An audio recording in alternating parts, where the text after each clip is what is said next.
নমস্কার আমার প্রিয় বন্ধুরা, আজকে স্বাদের সফরে রয়েছে পারফেক্ট এবং টেস্টি দেশি চিকেন রান্না কিভাবে করবেন। কারণ আমরা যেভাবে পোলট্রির চিকেন রান্না করে থাকি সেইভাবে কিন্তু দেশি চিকেন রান্না করলে খেতে ভালো লাগবে না। দেশি চিকেনের মশলার স্টাইল কিন্তু সম্পূর্ণ আলাদা। সেটা কি কি মশলা এবং কিভাবে সেটা ব্যবহার করতে হয় সবটাই রয়েছে আজকের ভিডিওতে, সঙ্গে থাকুন।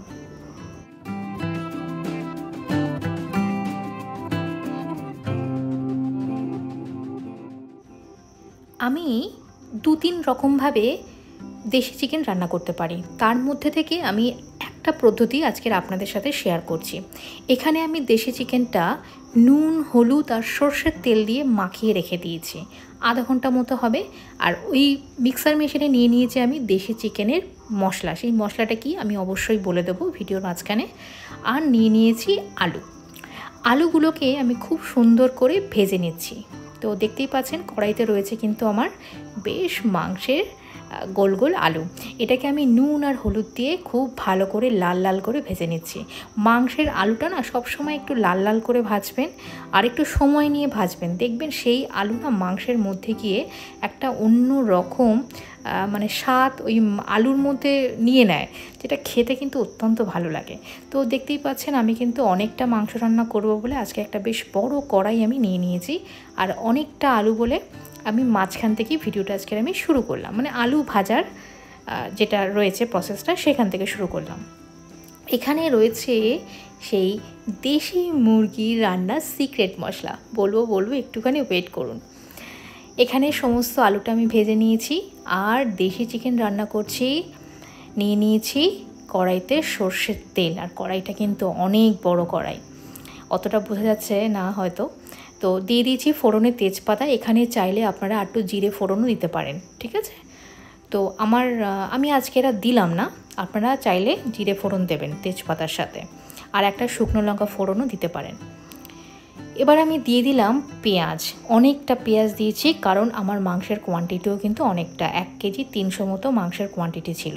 তো সেই অনুযায়ী আমি অনেকটা পেঁয়াজ দিয়ে নিয়েছি। এবার পেঁয়াজটাকে সর্ষের তেলে একটুখানি সফট আর হালকা লাইট ব্রাউন করে নিচ্ছি। আর যারা জানেন না বা জানো না তাদেরকে বলছি, দেশি চিকেন কিন্তু সেদ্ধ হতে অনেকটা সময় নেয়। তো অনেকক্ষণ ধরে কিন্তু এটা কষাতে হবে। এখানে কি মশলা আছে? এখানে রয়েছে আদা, রসুন, জিরে, কাঁচা লঙ্কা আর টমেটো বাটা। এইটা দিয়ে আমি এখানে খুব ভালো করে কষিয়ে নেব।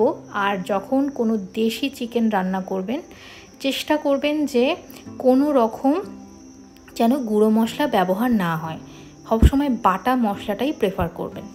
তো এবার আমি বাটা মশলাটা দিয়ে খুব ভালো করে কষিয়ে নেব যতক্ষণ না এখান থেকে তেলটা বেরোচ্ছে, তেলটা একটুখানি বেশ উপরে ভেসে ভেসে উঠবে, তখন কিন্তু বুঝে যাব যে হ্যাঁ, দেখতেই পাচ্ছেন যে পাশ থেকে কিন্তু হালকা তেল ছেড়ে দিয়েছি। এর থেকে বেশি আমি এখন কষাবো না, কারণ মাংসের সাথেও মশলাটা আরও কিছুক্ষণ কষবে।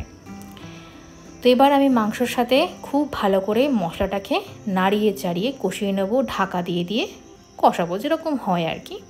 খুব ভালো করে কষাতে হবে কারণ দেশি চিকেন।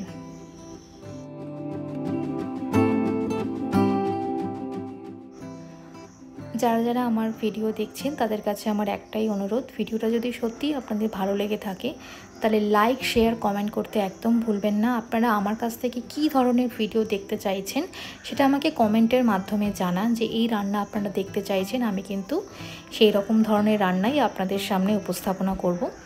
আর আমার রান্না বা আমার প্রেজেন্টেশন যদি আপনাদের ভালো লেগে থাকে তাহলে চ্যানেলটাকে সাবস্ক্রাইব করে অবশ্যই আমার পাশে থাকবেন। কষানোর পরে আমি একটু ঢাকা দিয়ে দিয়েছিলাম। এবার দেখুন চিকেনের থেকে অনেকটা জল বেরিয়েছে।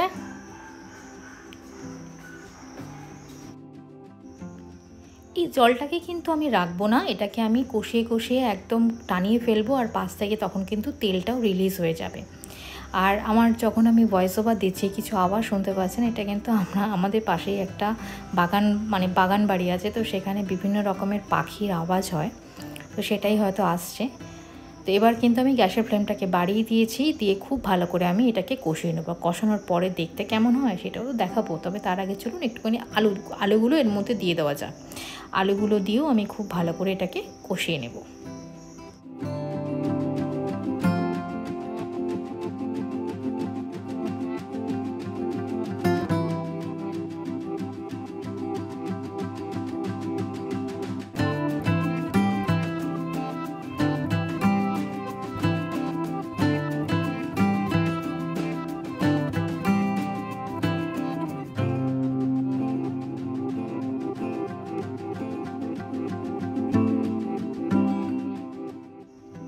দেখতে পাচ্ছেন কষাতে কষাতে একদম সমস্ত জল টেনে গেছে এবং পুরো তেলটা ছেড়ে দিয়েছে, তার মানে পারফেক্টলি কষানো হয়ে গেছে। যেহেতু এটা দেশি চিকেন, এইভাবেই কিন্তু কষাতে হবে।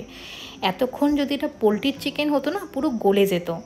দেশি চিকেন বলে এখনও গলেনি, এটা কিন্তু অনেকক্ষণ ধরে আবার ফোটাতেও হবে। তো এইভাবে কষানো হয়ে গেছে, এবার জল দেবো। আর আজকের জল দিতে গিয়ে পুরো একটা অ্যাক্সিডেন্ট হয়ে গেছে, কি বলবো, জলটা পুরো মানে কোনোভাবে হয়তো আমার সাঁড়াশিটা স্লিপ করে গেছে। তো জলটা আটটু হলেই পুরো গায়ে পড়ে যেত। দেখুন কি অবস্থা, এটা আমি আর কাটিনি ইচ্ছা করে। এই দেখুন পুরো গায়ে ছিটকে চলে এসেছে, যেটা হয়ে থাকে। যে ক্যামেরা করছিল সেও মানে পাঁচ সাত হাত পুরো পিছন দিকে চলে গেছে, আর আমি খানিকটা সরে এসেছি। তো দেখতেই পাচ্ছেন আমি জল ঢেলে দিয়েছি।